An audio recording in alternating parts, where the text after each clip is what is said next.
week, weather has just been doing usher things for most of their Shabbos practice. But for now, we'll be doing the rest of the Torah Shulchan Aruch material, right? So last week we did Shehiyah in the first Seif. We had the whole intricate Chananya Sugya. And then this week we're doing different things around Hachzara or Netina L'Chachila. And so obviously, especially the Hachzara bit does tie back into our Mishnah from last week. According to the Mishnah that we saw last week, what would everyone agree you can't machzir food to?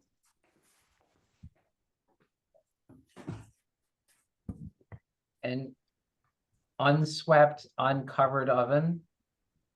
Exactly, right? The Kirash and Grufav Ketuma, according to the more sort of Mekel position on Shehiyah, that's what our Mishnah was referring to.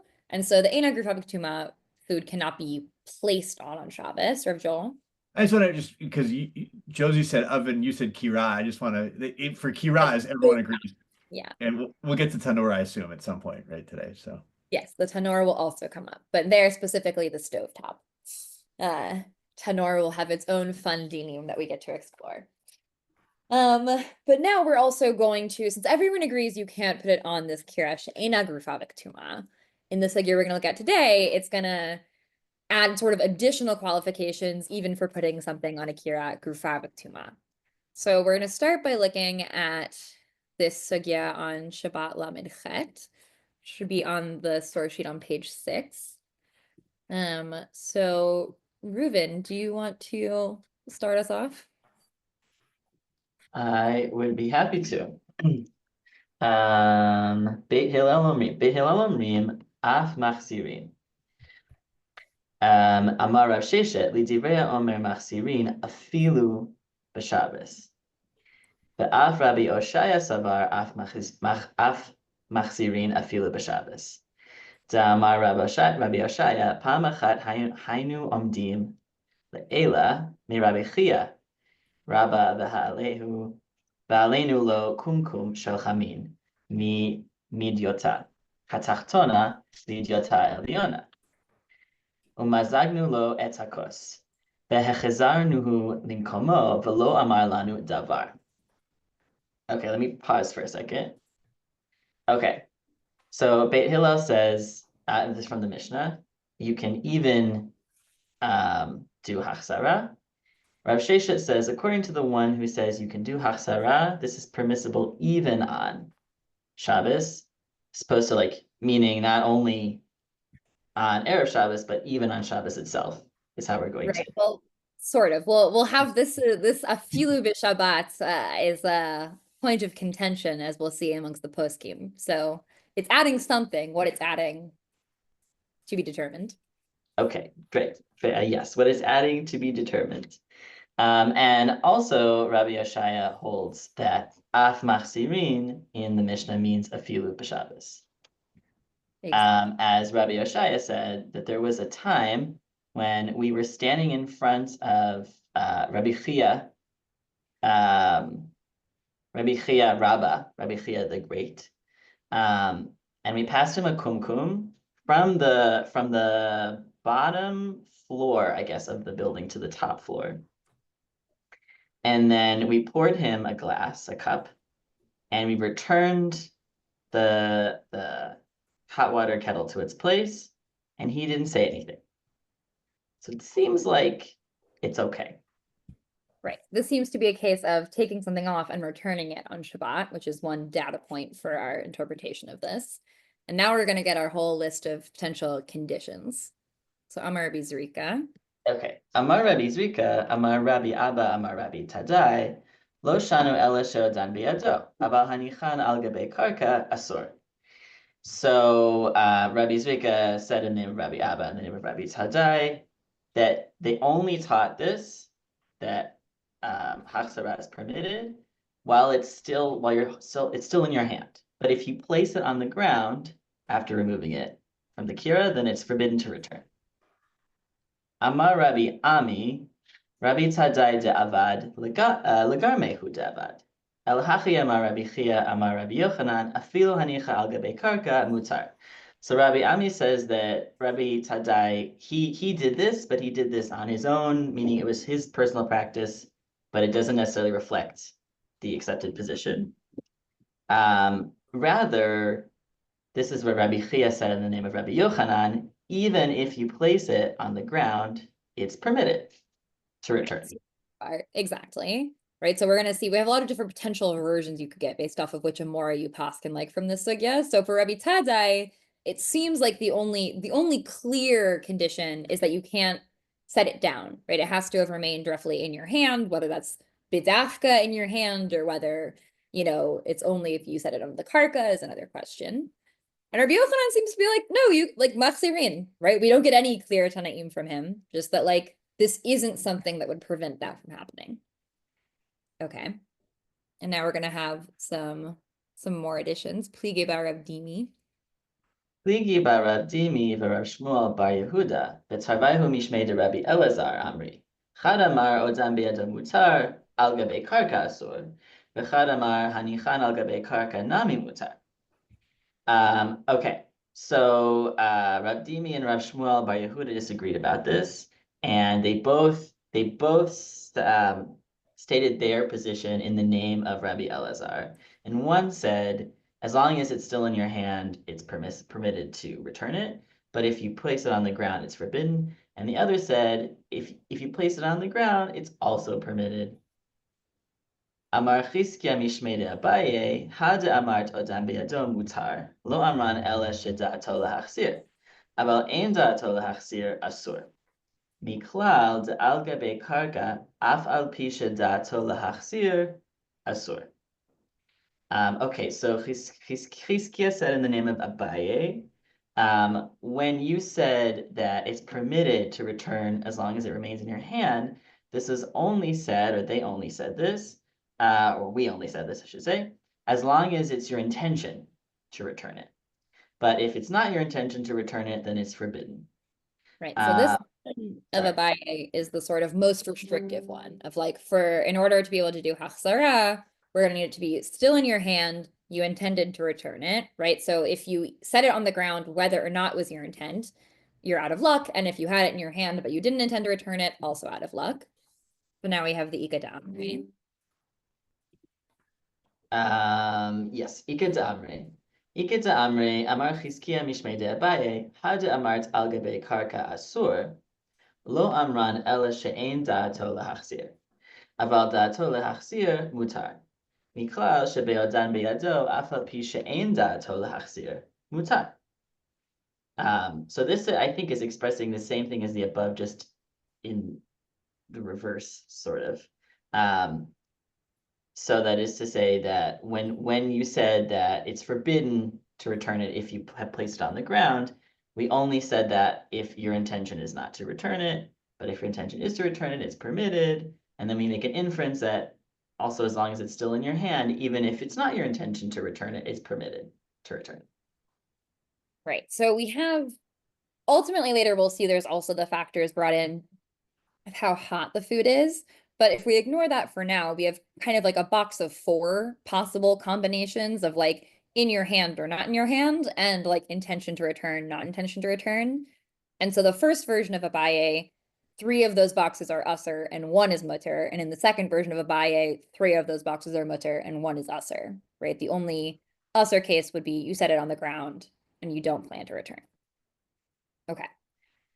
That's our sugya. This first bit, it's fun. Everyone quotes the Ran, but I thought this was also a short little bit. The Ramban also talks about the Yerushalmi. That'll end up being very influential. So we're gonna take a peek at this little Ramban. So Max, do you want to read the Ramban for us? Sure.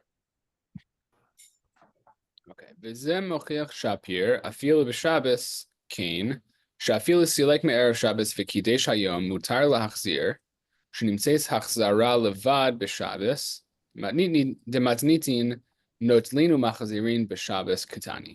ולפיכך, אסרו שהניחו על גבי קרקע משום דדה מלמתחיל להניח ולבשל מאחר שסילקו מערב שבס. ונראה לפי הירושלמי הזה שאם סילק בשבס מותר להחזיר ואפילו הניח על גבי קרקע. So So the Ramban says that first of all, the reason why putting it down is a problem is it's like you're sort of starting the process from scratch. And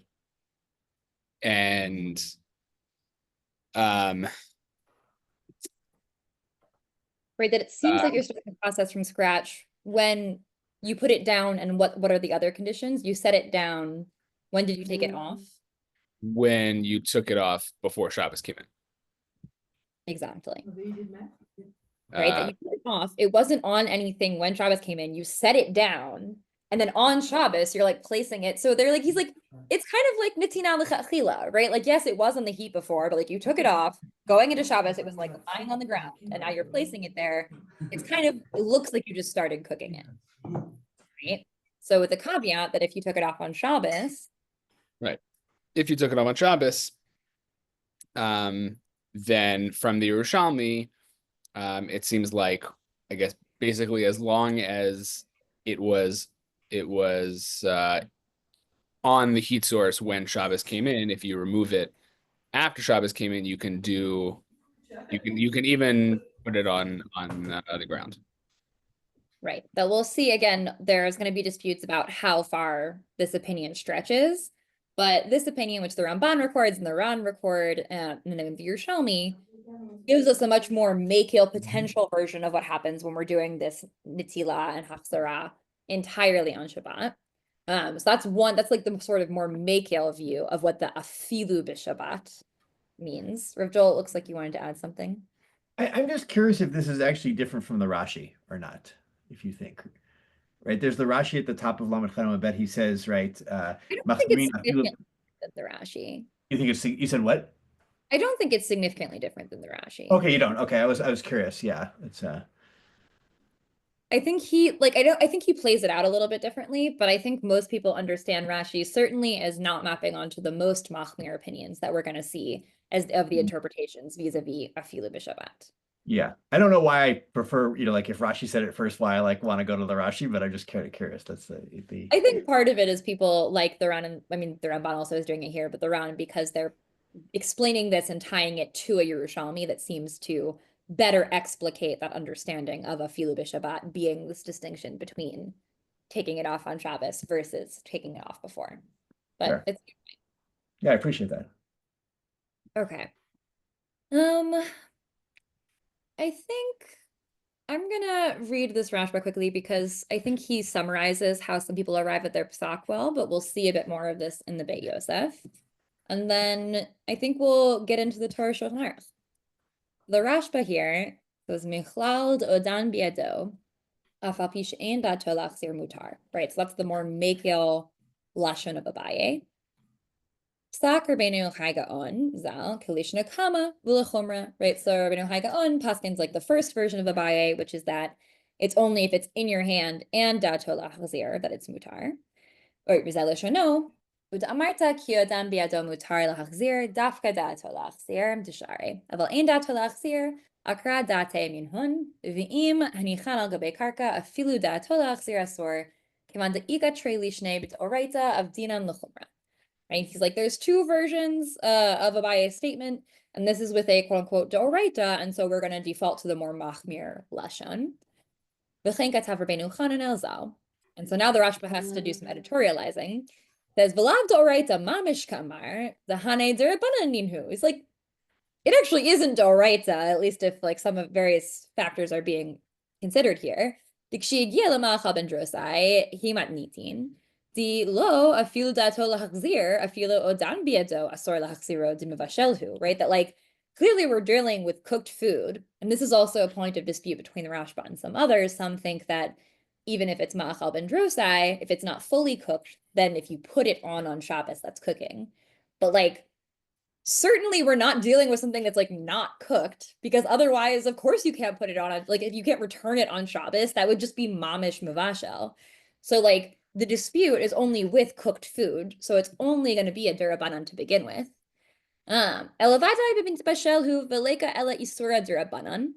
Aval da'atan shel ga'onim zal tekevan da'asruhu mishum kimivashel v'karov hadavar lavoli de isura d'oraita havya la kid d'oraita Lefichach chalchu ba l'hachmir k'shel Torah. But they're like, it's not fully d'oraita, but it's like really adjacent. We have a lot of anxiety about cooking, putting a thing on a heat source, like actively on Shabbos, even if it was there before, is like an intent, is a serious act. And so even though here, the exact case we're talking about, the stakes are d'Rabbanan, since it's so adjacent to possible d'oraita issues, they treated it as if it was a d'oraita. Right? V'chein yiskimu kol poskim lipsok bat l'hachmir, Rav Alfasi, Rambam Zal, Raz Halevi, the Baal HaMaor. The Rashba says everyone agreed to the more machmir lashon, which is in fact, as we'll see, not actually true. Does anyone remember also, even of the people he listed here, the Rambam paskins a bit differently? Do people remember what condition the Rambam requires? Fully cooked. Well, he does require it's fully cooked, but when it comes to the Whereas the Rashba holds partially cooked, right? well, yes. So one distinction is that the Rashba and a couple others think that Machal ben Drosai is sufficient, whereas the Rambam and Tosfot all think that you need fully cooked. But also the Rambam, the rest of the people, the Rashba and the Hagaon and Rabbeinu Hananel seem to think that you need Odeno biado vidato lahachzir. Whereas the Rambam just says you can't have left it on the ground, implying that if it's in his hand, even if ein dato lahachzir, you could in fact put it back on the heat. One little thing is bothering me. If this would be d'oraita, if the food would not be fully cooked, then it wouldn't help that it was still warm or dato. All those conditions wouldn't be helpful. You couldn't put it back at all because it's raw, or it's just partially, just like not at Macha ben Drosai, then you couldn't do it. So why does he say? I assume that's the halacha. Has to be the halacha. So why does he say lahachmir kishel Torah? It's not really the kishel Torah. If it would be Torah, you wouldn't be able to do that either. Well, I think he's saying that like we are machmir on this as if it was a Torah level concern, i.e. if you paskined the wrong way, you would be over on something d'oraita, even though, again, if everyone actually is talking about the agreed upon condition of this is cooked either kamachal ben drosai if you think there's no d'oraita after, or like In other words, then there is actually going, even if you hold that one lashon is correct, person's going like the other lashon are not actually violating a d'oraita, but he's saying like basically because this situation, if you changed a few factors, could easily get to a d'oraita isser, right? That if you're taking something off that's not cooked kama'achal ben drosai, you say people can return it under these conditions when it's cooked, then maybe people will lead to like putting it back when it's less cooked. I think that that's part of the idea, the sort of like. But I'm saying it's an unusual gezerah. What I'm saying is like an unusual gezerah because it doesn't distance you from the d'oraita. If you would do all these conditions, but the food would be not cooked, then it would be a d'oraita. So usually a gezerah keeps you like one step away from a d'oraita, but these conditions just don't. And in fact, they could lead you to violate a d'oraita. You could have a person say, "Well, why can't I return it? It's warm and it's in my hand. I got all the conditions. Oh, fully cooked. I forgot about that one." What I'll say is that briefly is that some of this will come up in the Beis Yosef that we're going to see, because he's also getting into the logics of like sort of the split between what are and aren't we worried that people might do, like either accidentally or intentionally. And that there's a bit of a split potentially between some of our concerns that came up with hashaya versus hachzara and natina. So I think it's a relevant point. I think that some of those distinctions are going to be brought up. Rav Landis, is that a hand? Yeah, no, this is, again, one of those categories. I always, the Rashba's language, I don't have the Rashba in front of me, but I listen. Rashba, is really talking about, public policy. It's not, I don't even think it's even really like a gezerah. And the difference would be when you would have, certainly with, b'diavad, person did it, and they did it okay, then you let it pass. But also maybe certain cases of shas at chak, you have to cook some food for a young child or for an old chola or something. So we're talking about, basically keep away from I think it would be mutter, or you would paskin, all of you poskim, you'd paskin that you can go ahead and do it. However, as a general practice, it's too problematic, or leads to a problem, could easily lead to a problematic situation, even though in and of itself, it could very well be mutter, what you're doing. That could very well be that you have not violated anything. Yeah. No, I think that obviously with all this, there's a lot of both sort of tachlis and psychological kind of factors that they're trying to weigh in here. We talked about this last week as well, right? That with the question of the shehiyah, so much of this was ultimately about like, what are we worried you will do? Right. And that's kind of an interesting distinction here, is because as Rav Nachum pointed out, right, with like shehiyah, nothing you're doing is gonna, in and of itself, ever be an Isser Doraisa, right? Leaving something on the fire before Shabbos is never, if you don't do anything else, going to be an Isser Doraisa. The only issue is if you come to then stoke the flames, right? So it was all about sort of like the psychology of what we think will and won't motivate people to do that. Whereas Hafsara is different because, like, yeah, you're going to be putting something on a flame on Shabbos. And so, like, there is the possibility. It's not just like Zera Shema, some separate action could occur. It's that there's a way of doing this action that could be an Isser Doraisa. And I think that's part of the logic also of talking about going L'chumra here. Ori, and then we're gonna look at the Torah. I just to follow up on Rav Nachum's logic here, like this whole thing, this whole opinion of Beis Hillel is some kind of kula, right? Because for the same exact reason, we're not talking about just putting food and cooking it. So we sort of need to stretch the imagination to imagine, let's say, a Machal ben Drosai case where, like, normally if I were to put that on the fire, it would be Isser, it would be cooking, right?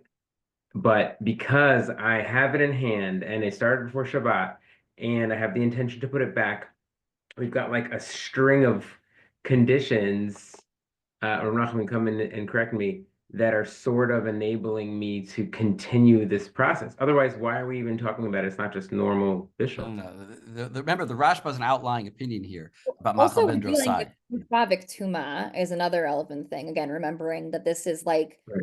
onto a heat source that otherwise is not considered to be the same as putting something onto Aish. And also the Rashba, and I believe the Ramban agrees with him, but most people disagree with them about Ma'achal ben Drosai. Most of them think that even in this case, it is Bishul. If it's Ma'achal ben But Drosai. why is totally? So why is what's the meaning of this statement at all different than regular bishul? This machzirin, is it just for is it just for chitui essentially? It's the kula is that I'm not going to do chitui because I have it in my hand and I have the intention of putting it back.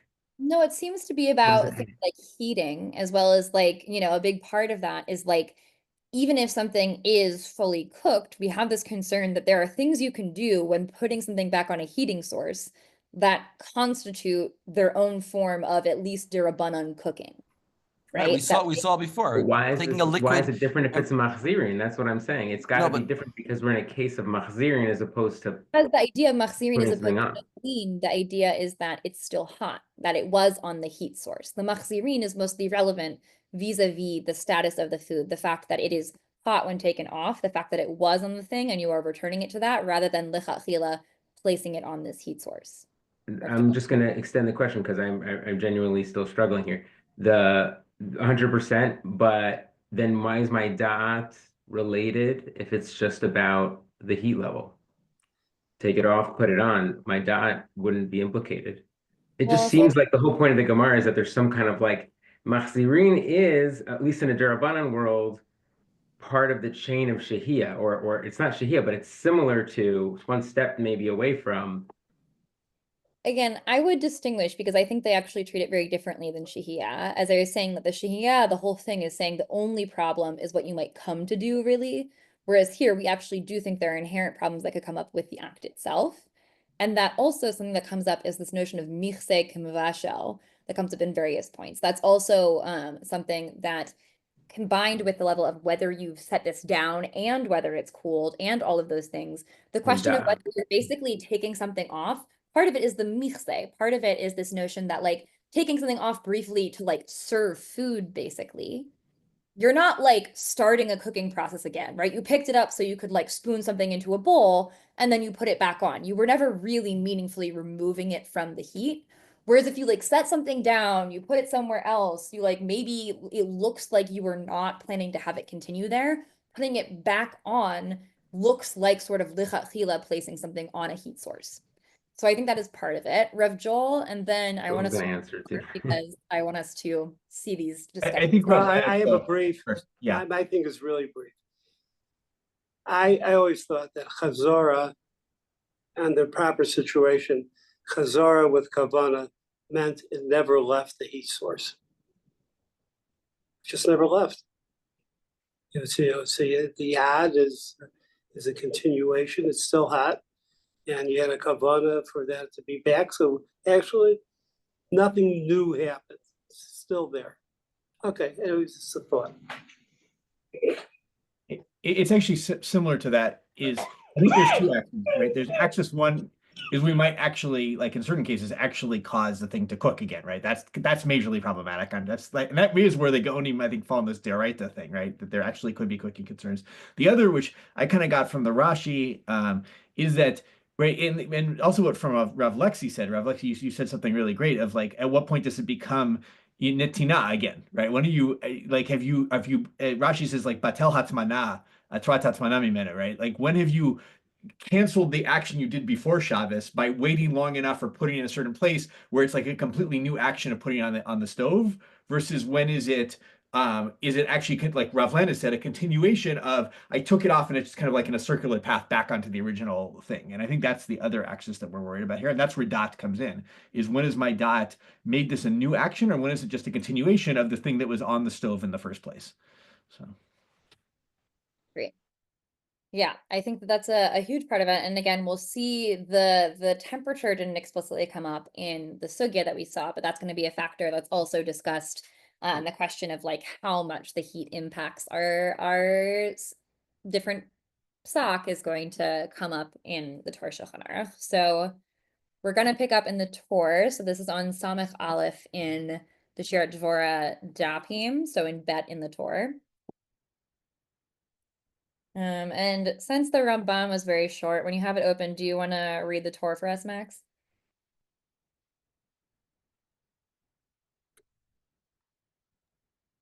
Yep, just a second.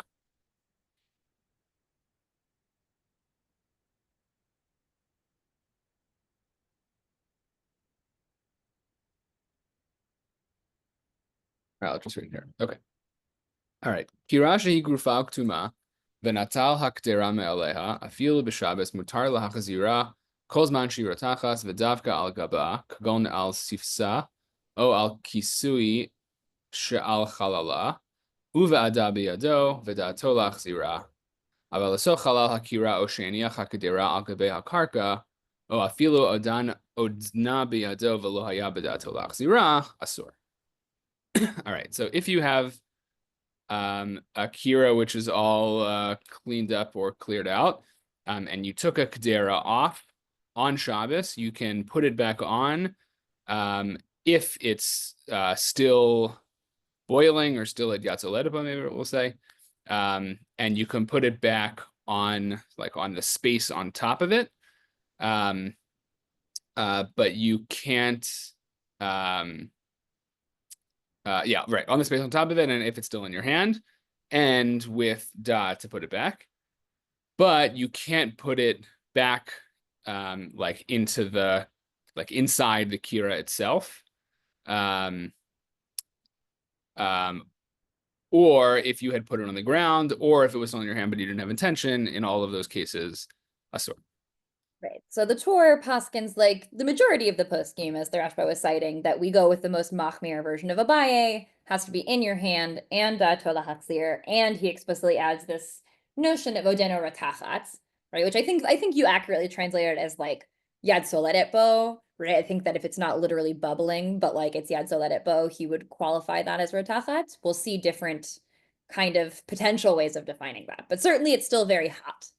So he has to be, it's really hot, it's in your hand, you plan to put it back. This is basically like you picked it up, you spooned some soup in, you plopped it back down effectively. And now we have, he's gonna also, these last bits are from some tekus that we didn't look at. Afilu lo hinicha. ואפילו לא ניחא על גבי קרקע, אלא שתלאה במקל, או שניחא על גבי מיטה, או שפינהו ממי חם למי חם, אסור. So there are these other potential workarounds. You put it on a stick, you put it on top of a mattress, you pour into and out of different pitchers. None of those workarounds work.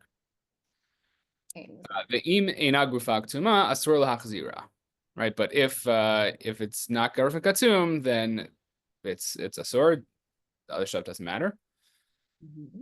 לא מבאי בשבס, אלא אפילו מבעוד יום, אחר שנגמר כל בישול הקדרה, ומניחה לעמוד על הקירה עד הערב, לשמור חומה. אם נטלה מן הקירה, אסור לו להחזירה, אפילו בהדר תחס, אם הוא כל כך ערב, שאין שוס ביום להרתיח. And this doesn't apply only to Shabbos, even if it's still Friday afternoon, if it's fully cooked, and you're putting it back on the kira to preserve its heat. If it was taken off of the kira and it's not going to have enough time to get back to Yatzalet Bo by the time Shabbos comes in, then that's also a sore.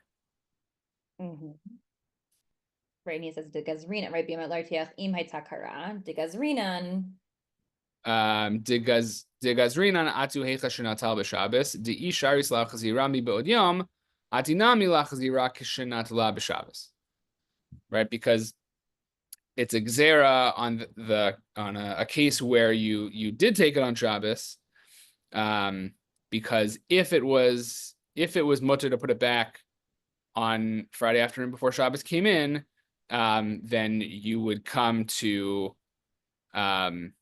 do that whole process on Shabbos itself, and not really distinguish between right before Shabbos and on Shabbos itself.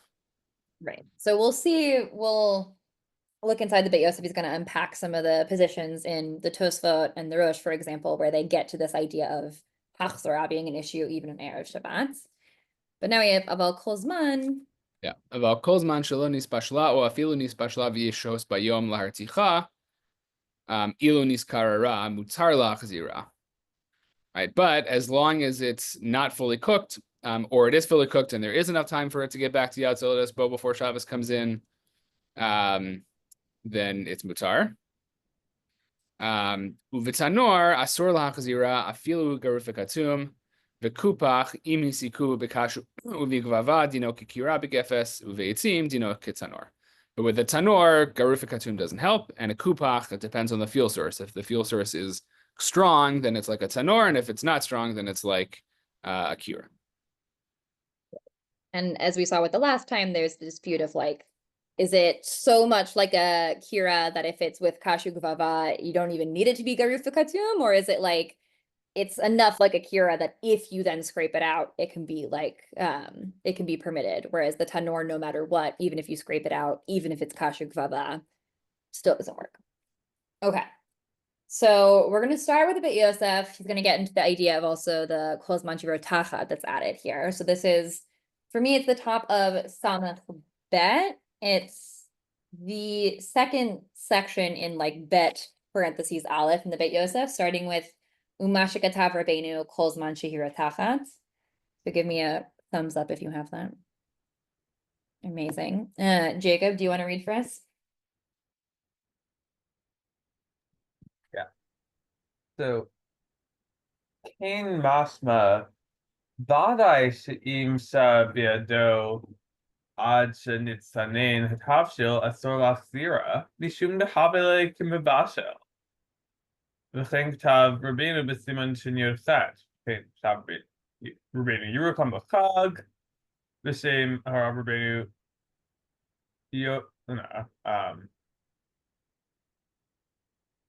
the closer rotav mitzamek viaf. Hello. Hutsonen kishach zero al gabe kira mitzamek have mevatel gemor. So, so we learn certainly if he kept it in his hand until the cooked food became cold, it's prohibited to return because it would be like cooking. And thus, these different rabbis write in the Rabbeinu Yonah that everything that is majority a liquid of gravy or broth, and it reduces and it's good for it, then it becomes cold when he returns it on top of the stove and it reduces, it's complete cooking. Right. That's certainly, we're adding in a couple of factors here because also it's that like with liquid, there is more of this concern, at least according to some, of the cooking even after it's been cooked. And then there's also the meat's done mixed. So they're kind of Yeah. qualifying it a little bit, but they're still saying like, even if it's been cooked, if it's totally cooled down, then like what you're doing can be like mamish mavashal. And they katzov mekomakom. וכתב עוד במקום מקום מוכח מהגמרא שאם לא נצטנן, אפילו שינה הרתיחה קצת מותר להחזיר. He writes further, in any case, and he's strengthened from the Gemara, that if it didn't become cold, but it changed from its boiling a little, it only like reduced heat a little, it's permitted to return. Right. It's not exactly, he's not totally miduyak about like what this year is articulating, but like certainly it has not fully cooled down. It can be less hot than it was when you picked it up, but it's still like generally hot, right? Yeah. That can be fine. Now we're going to get into our ma'achal ben drosai debate. וכתב עוד בשם הרב רבינו יונה, דחד דשרי להחזיר, דווקא שהגיע מבעוד יום למאכל בן דרוסאי. אבל אם לא הגיע, לא יחזיר אם נטל, עד כאן לשונו.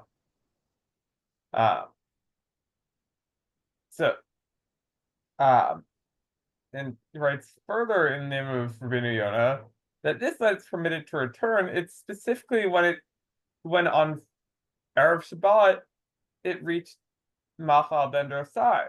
But if it didn't reach that point, he can't return it if he took it off the heat. So, end of quote.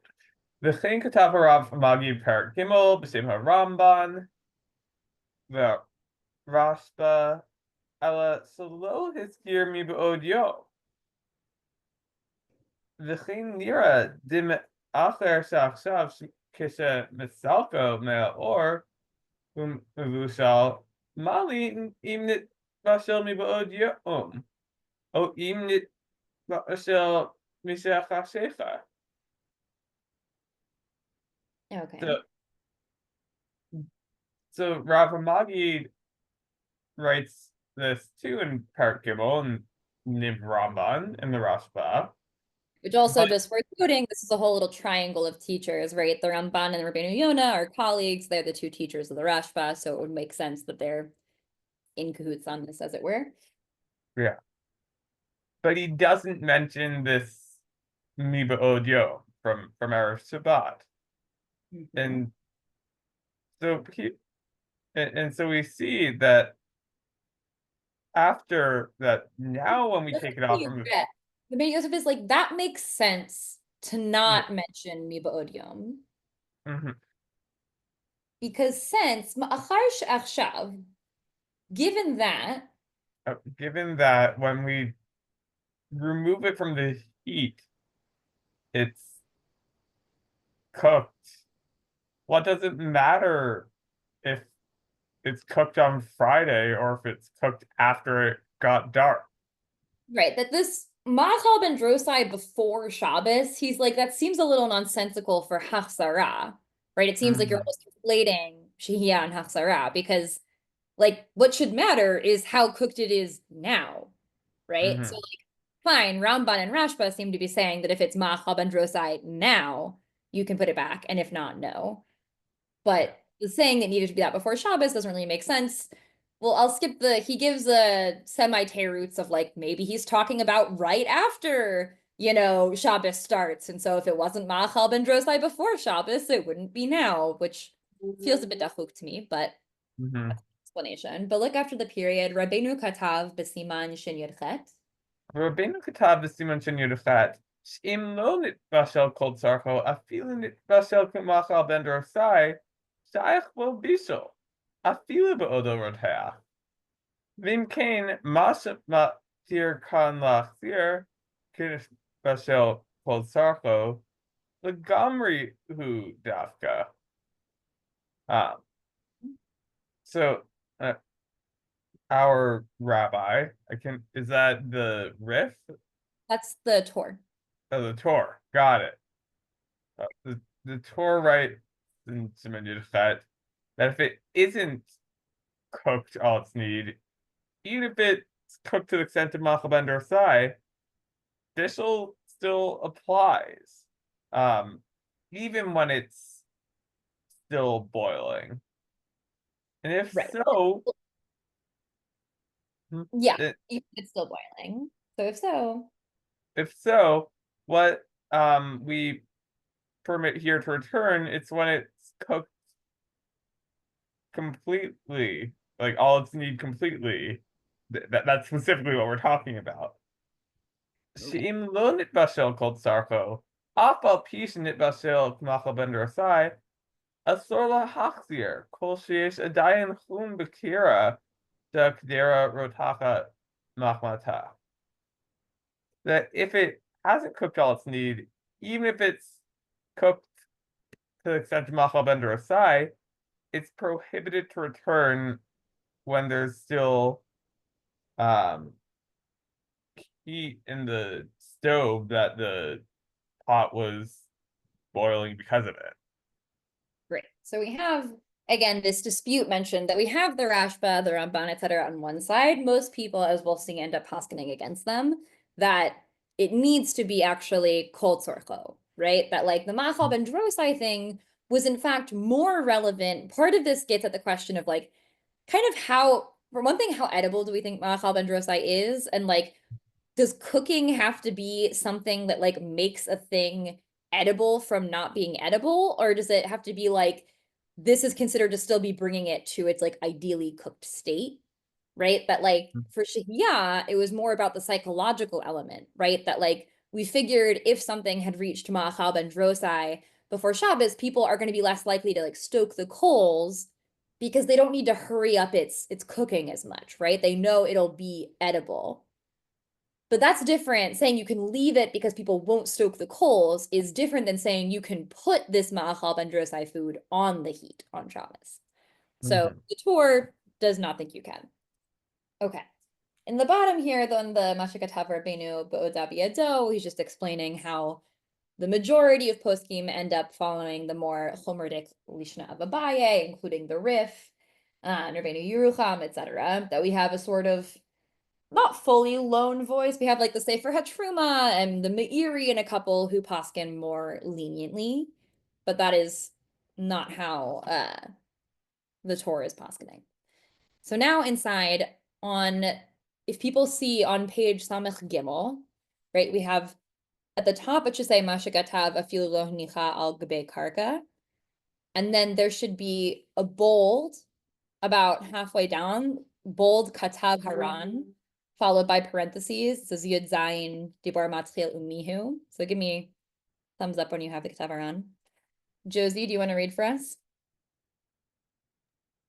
Sure. Katav Haran, Dimashma di Brishalmi, Perkem Osopalach Aleph, Dechol Hani Plukta, Litnehu Ela Bishisalkan me al Gabe Kira, me Erev Shabbat, Velo Haksiran, Ad Shahashecha.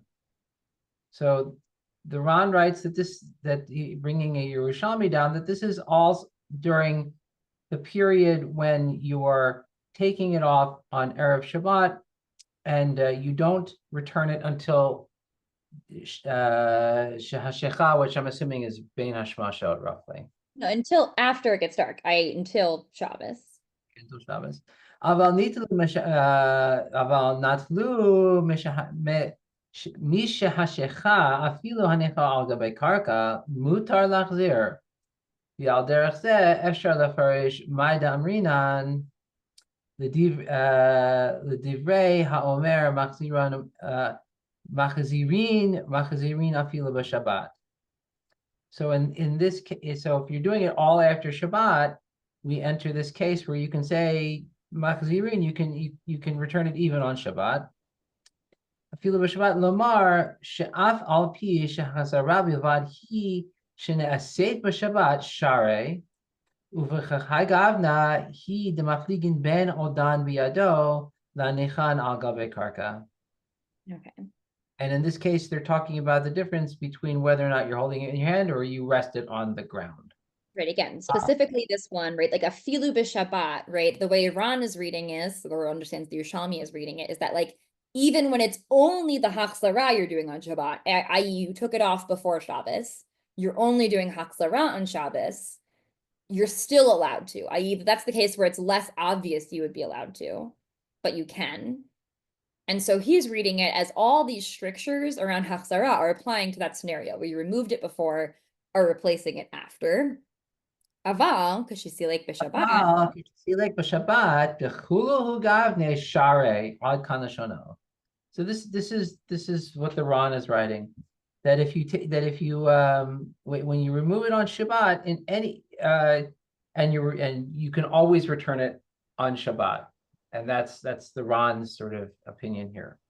Right, that he himself, and we'll see some qualifiers later added, he seems to be basically like, yeah, you take it off on Shabbat, like you're pretty good to go. Again, minimally, this does seem to be it's fully cooked, right? It's not like you can take off a thing that is just not at all cooked on Shabbos and put it back on. But that if it's fully cooked, it seems like he doesn't think these other qualifiers of like setting it down, being in your hand, etc., matter. So And that's now, and so now that's- we're going to get to the people who disagree. But the Mhm. Pashut, who she'en kein data tosfot, the harosh, the siatam, sha'arehim osrim lachazir afil b'odom, samach lahashecha. And this is in complete contradiction to the Tosfot and the Rosh and their supporters that say that you can't even do this if you would take it off before Shabbat and return it right before Shabbat. Mhm. וכל שכן להחזיר בסילק משהשכה וגם בסילק משהשכה. Sorry, reading hard. And even more so if you're doing this after Shabbat began. וגם הרמב"ם כתב בהדיא הפך הירושלמי, and the Rambam writes plainly in sort of the inverse of the Yerushalmi. הזה, שהרי כתב בפרק ג' החיות כל שמותר להשחותו על גבי האש, כשנוטלן אותו בשבת, אסור להחזירו למקומו וכולי. So the Rambam's opinion, which I don't remember if we read it straight out here or not, but it's completely the opposite of the Yerushalmi's position, that anything that you can leave on the fire, once you take it off, you cannot return it at all. As long as you didn't put it on the ground. Right. But this is the Rambam, unlike the Yerushalmi, which implied that dafka hachzara, this whole concern is specifically when you took it off before Shabbos. The Rambam seems to be saying dafka, this whole thing only applies when you took it off on Shabbos. Right. The Rambam doesn't seem to have the extra stricture of the Tosfot and the Rosh, which is that we have to worry about doing it before Shabbos. Right. That they read it as like, yes, this happens on Shabbat, afilu b'Shabbat, and also before, right? But all of these people disagree with the Ran, who thinks that if you take it off on Shabbat, that's the most makil scenario. But I'll read real quick. If you see the Dalet with a little asterisk in the Darchei Moshe, right? So this is the Ramah.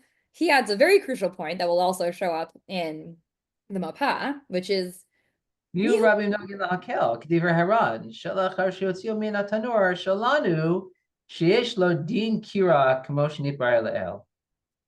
So the Ramah is saying that basically our tanur is like a kira. Well, not only our tanur is like a kira, what else? I'm sorry? What's the Rabim Noagim Lahakel K'divrei Haran? So that most of us are accustomed to avail ourselves of this of the Ran's kula here. There's a Right. little After you Take something take it out of the oven, I take out of our ovens, which are like a kira, that we can return it. Even if you put it on the ground. As long as it's still hot, as long as it hasn't cooled off. We have a couple kulas that appear here, right? We see that people, at least in Ashkenaz, are relying on the Ron's kula, right? That if we say this is happening, if you take it off on Shabbos, the things about Odeno Biado, etc., don't apply. And we have the kula of saying our Tanarim are not the Tanarim they were referring to, right? We saw this last time, the idea that our Tanarim, because their opening is in a different place and all of this, that they're actually more like a kira. So therefore, if it was scraped out, you can also do hachzara there. Okay. Great.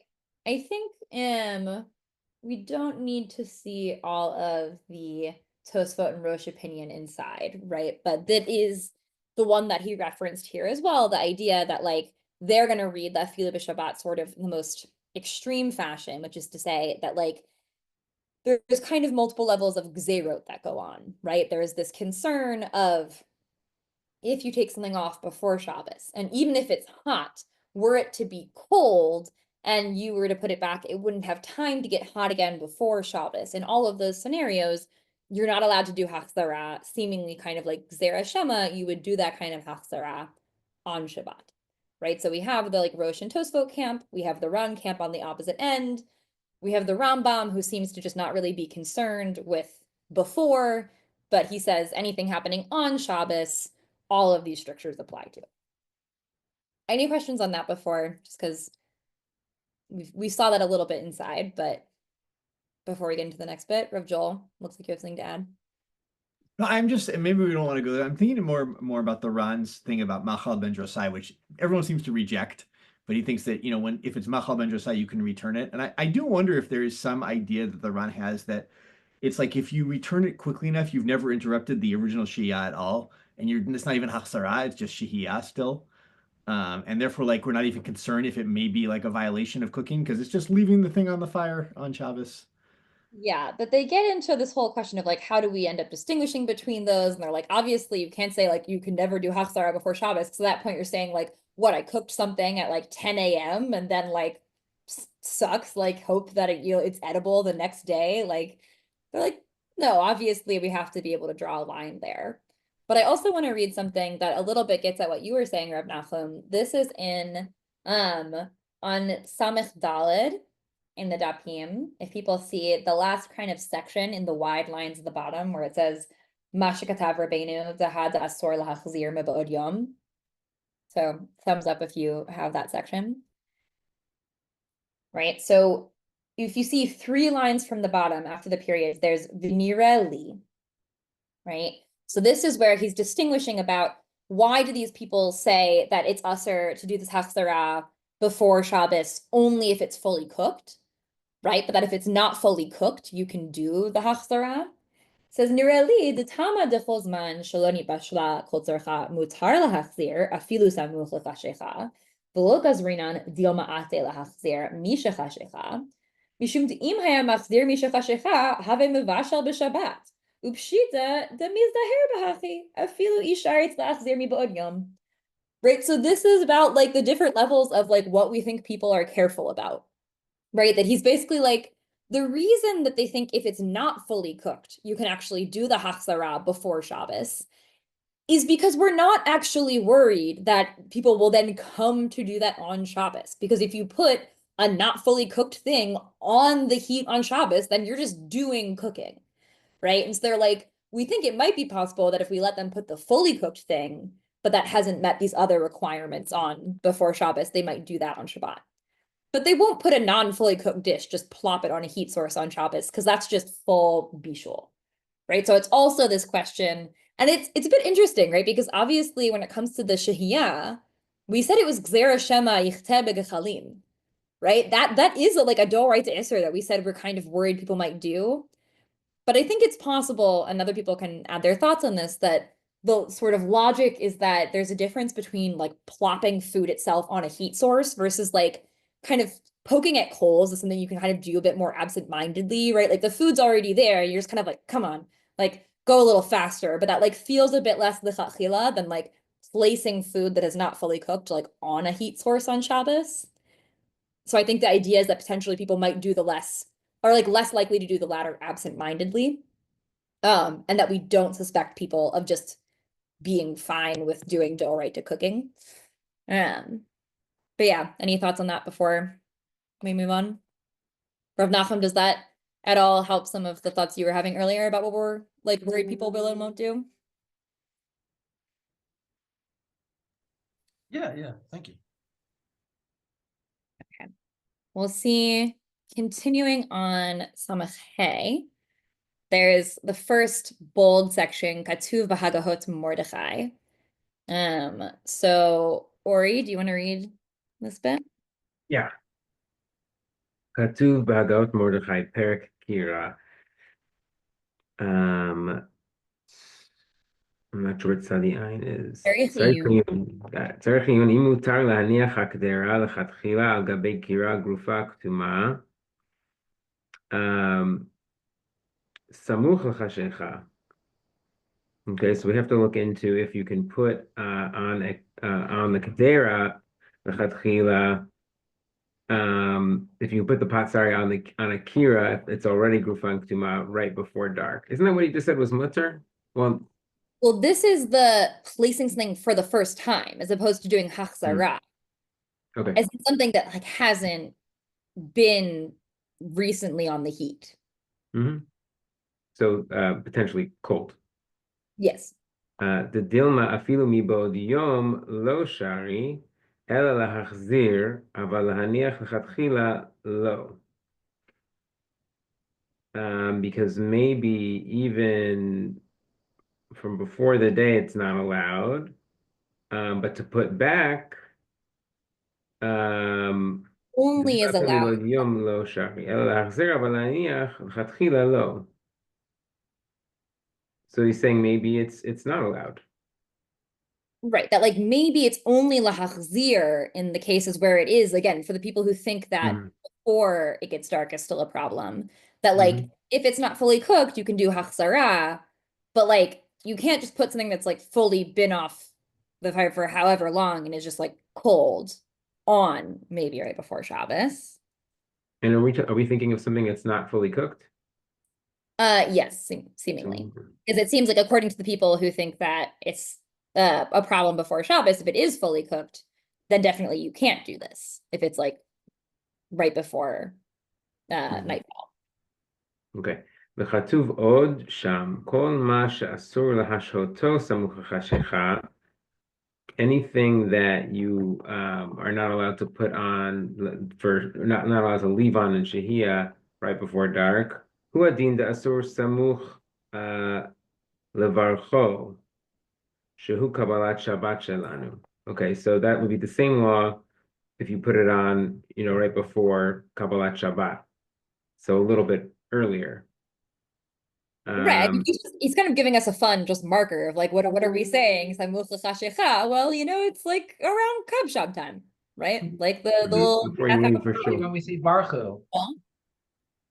I think it might be stronger than that, right? You might say, well, let's say this happens in the summer, right? Shabbos starts at 9 o'clock, but you pick it up after Plaga Mincha, right, at 7:30, let's say. He's like, yeah, you can't be like, well, it still has enough time to heat up between 7:30 and 9.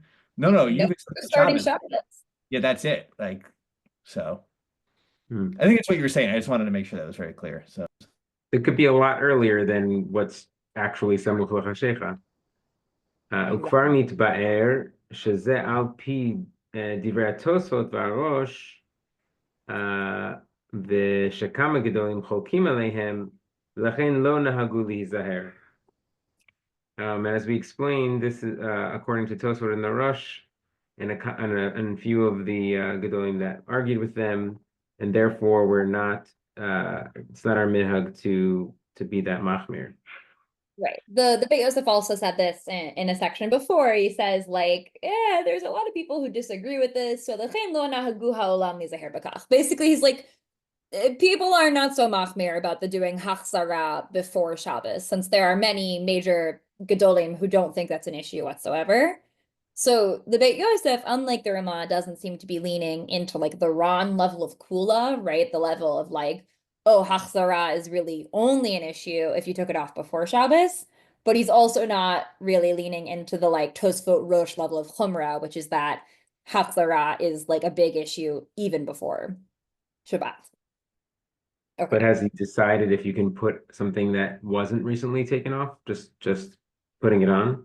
So far, he has not been talking about that, right? So far, he has just been talking about, again, like he mentions this Hagahot Mordechai that is uncertain about whether that would be a problem. Certainly on Shabbat, like directly onto the Afilu Grufa V'Ktuma, people are agreed that you can't put something that hasn't been recently removed, right? Just placing something that's fully cooled off that hasn't been recently taken from the fire, right? And that's what he also says at some other point. He's like, the Ran still wouldn't permit if something like was taken off on Shabbos and it like cooled all the way down. He's like, he still thinks that you can't put it back on. The Ran's like, you can set it down on the ground and then put it back and that's fine. But if it like fully cooled off, even he would agree that that's like nitina, right? That's not like hachzara. You're just actually essentially placing it lechachila on the heat. Okay. So let's flip to Samech Vav. We're going to get a little bit in the Hilchot Oshri about this idea of how does the issue of sort of shogeg and mazid apply here? We saw that with the shehiyah as well. So this is the aleph parentheses bet. So I'm going to read this bit. We have katuv b'Hilchot Oshri, parak kira. Im hichzir b'shogeg, tzarich iyun im hu asor ba'achila, du mi'edeshachach v'shiha, u'dil mashani hatam shenitkan ha'ma'achal b'shabbat b'isor. Aval b'hachzara kavar haya re'ui la'achila, ve'eno neheneh kol kach. Right, that he's asking like if somebody kind of accidentally did hachzara when they weren't supposed to, then is it usher to eat the food, right? As it is usher if you had left the food when you weren't supposed to, or maybe here it's different because like there you actually were relying on the cooking it did to make it edible, whereas here like it didn't change it so much. Like it was cooked, it like heated it up, but it's not as fundamental of a change, right? Umihu ima goya salat tzarach Yisrael mutar kahai gavnesh and Yisrael nehenem menu kokach ad kan leshano. Right? He's like, but certainly since since he's already unsure, maybe if a Jew did that b'shogeg, it would be fine. He's like, certainly if a non-Jew did it, even on your behalf, like it's fine and you can eat the food that they, heated up for you. Ubahagahot Mordechai, Parak Gimel, Katuv Dechol Hincha, Da'avar Adar Rabbanan, Ben Behisheh, Ben Bechazara, Ben B'Hatmana, Asor Le'ochlo, Im Lo Hecha, De'itmar Behedya Deshari. Nira li, De'en Lomar, Da'afal Gav De'Gemara, Shari Rabbi Yehuda, Mitztamek Veralo, Haynu Be'mashed Zavka, Ubidetani, Shachach Kadera Al Gabe Kira, אבל במחזיר אפשר דכיוון דאביד מעשה בשבת אפילו מצטמק ורע לו אסור.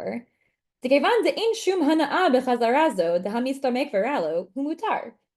Right? The Beit Yosef doesn't ultimately paskin on the Hagahot Oshri's uncertainty, but the Hagahot Mordechai, where he's like, actually nothing with the Hachzara should be permitted, right? Like unless only the specific example that we get that's mentioned as permitted of like shehiyah, where it's fully cooked, and mitztamek veralo. The Beit Yosef is like, there's no clear logic in saying that that would be fine.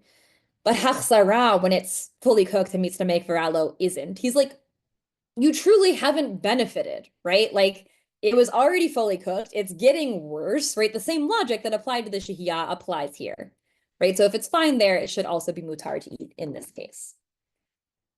Okay. Last bit that we'll see is we're going to get into some non-Jews doing things for us. So this bit gets honestly pretty funny in some of the mises. And I think we'll look at this bit in the Beit Yosef and then we'll take a break and reconvene with the Shulchan Aruch. So this is on Samech Zayin. If you see on the right column, Katuv b'Hagahot Mordechai, Parak Gimel. Great. We have Katuv b'Hagahot Mordechai, Parak Gimel. U'b'chupa regilin litain hayora mle'at havshil al havitfut me'erev Shabbat va'esh tachteha ulashhot sham ad lemachar b'yom haShabbat ואם היורה מתקררת, עבדים גויים מתחממים אש תחתיה בשבת. אם לא נתקררה כל כך, שאם הייתה נשארת כך, שעדיין הייתה ראויה לאכול בלא חימום. אם כן, אין חוששים בחימומה ושריה. So we have this custom where they would have like big food for the wedding feast. And also, again, further proof that they're doing weddings on Shabbos, right? We see this a lot in like medieval Ashkenaz, where like earlier in the halacha, where like you shouldn't do weddings on Shabbos. And then they are, in fact, primarily for like different monetary reasons, doing weddings on Shabbos. Well, I think they're just having the party on Shabbat. Yeah, as in this, we talk a lot about them doing it on Friday and it goes into Shabbos, right? So they leave this yored, the big, food for the mishteh, on the fire, on the little stand or whatever. And if it's cooled down, then the non-Jews would sometimes just heat up the fire and heat the food. And if the food was like edible before that, right? Like, okay, it was like less nice, but like you could have eaten it. Then they said it was permissible to eat the food when the non-Jews do that. Right? V'chein katuv b'Haggot Maimon, Perek Gimel, Ubismag, Bismak, V'Truma. So this is widespread. Lots of people are doing this. V'katuv b'Trumat Hadeshen, Siman Samach Lav. Delav dacha b'chupa, Zu adin b'chol duchta share. Right? He's like, Trumat Hadeshen is like, you can do this anywhere. It doesn't have to be a chuppah. It doesn't have to be a special occasion. Like, if the food is left there, it hasn't gotten inedibly cold, the non-Jew lights a fire, you can eat the food that heated up. Right?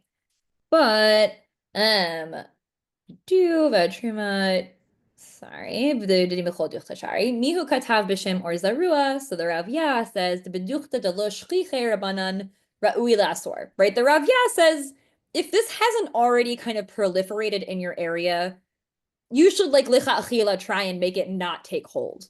Right, he's essentially like, if you can prevent people from doing this, that would be great. Like in an area where people are already doing it, fine, we can like find ways to permit it, but like maybe don't allow it somewhere where people haven't started the practice.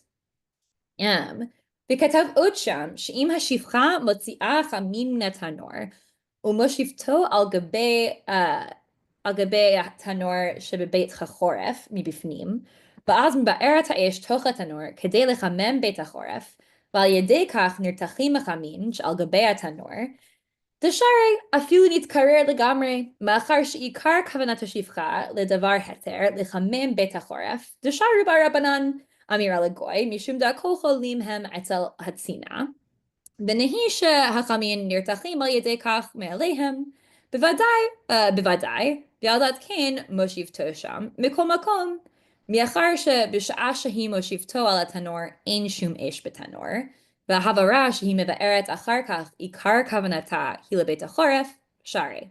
ואף על גב דפסיק רישא הוא לעניין החמים. So we have this scenario where basically you have your chamin, your cholent, what have you. If you look in the Darchei Moshe, it does literally say cholent, which is fun. So that's going back to the 1200s at the very least. But that you have your cholent, you take it from the tanor, you put it in this like fireplace, which is the one that they would use to heat up their homes in the winter, right? So you place it there, and then the shifcha lights the fireplace, right? They're saying you're allowed to eat that food, even though like she lit the fire, she placed the food there, she lit the fire, even though clearly it was a guarantee, a psik ratio that this food was going to be heated, and that like clearly that was at least part of her intent. Since the main part of her intent was to heat the Beit HaChoref, was to like heat up the house, and we do have this psak that you can even tell a non-Jew to light the fire during the winter because it got very cold there. And they had this notion of like hakol cholim etzel hatzina, right? That like you have the status of being sick vis-a-vis the cold because that can actually be dangerous to you, right? And so Amira Lagoy is permissible in these scenarios of sickness. So they're like, since you can allow, there's more kind of hulot around non-Jews lighting fires when it's cold out, then like, okay, the chamin also get heated up. So it's fine, right? Even though it's a psik reisha that it's going to be heated up. But right, nonetheless, yesh chiluk b'shvut d'Rabbanan ben mitkaven gamor lelo mitkaven de psik reisha. Right, this is a fun throwback to our psik reisha discussion. He's saying there's a difference when we're dealing with a shvut d'Rabbanan and a thing that is like only shvut level and a psik reisha. that if it's also like not really a full intent for the thing, like we make a distinction between like someone intended to do this shoot versus like, the intent was kind of there, but not fully. אמנם אין להתיר שישראל יושיבך מין על התנור, והשיבך מבארץ אחר כך התנור. תהווה כאחד נתן הקדרה, ואחד הציתה את האור, דראשון פטור אבל אסור. Right? You can't have the Jew put the chamin there, because even if they're not the one lighting the fire, since they're participating in that process, it is considered to be asur. Okay. I think we will pause here. One other note, if people want to look at it, is the Hatzav Rabbeinu Yerucham mentions fruit, which we discussed last time, where he says that fruit is like tavshil, raw fruit that can be eaten raw, is like tavshil shenipashel kamachal ben drosai umistamek ve'afelo. Right? So if you're like the Rif and the Rambam, then for shehiyah stuff, that's actually a chumrah. Right? That like raw fruit couldn't be left on something because it's considered to be ma'achal ben drosai, but not fully cooked. Right? But if you're like Rashi, then it doesn't matter, right? You can leave the raw fruit. It's good to go. It's already been quote unquote cooked sufficiently. Okay. We will pause here. We'll resume at 4:20 and we will pick up in the Shulchan Aruch.